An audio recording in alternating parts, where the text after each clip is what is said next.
Okay, let us see the first problem.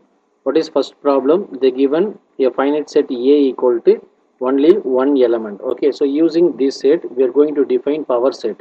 How to define power set? P of A. We using you see, we know that a finite set A contains n elements. Then its power set P of A contain 2 power n elements. Okay, so here a finite set A contain only one element. Then power set contains how many elements? 2 power 1 equal to 2 elements. What are the 2 element is?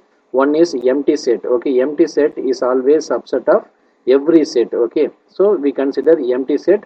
Second one is the given element A. Empty set is subset of every elements. Okay, so only these two are power sets elements. Okay, so using this power set element, we are going to draw the as diagram. Okay, so always we start from empty set onwards. So empty set. Okay, yeah. What is second one? Second one is we consider this is A. What is as diagram procedure?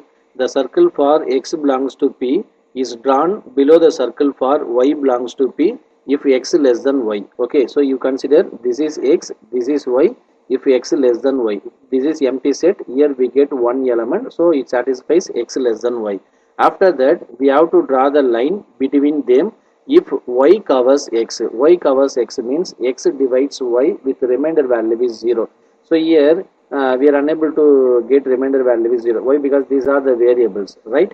So here, okay, here you see pi is always subset of all the elements. Okay, so therefore we connect the line between them.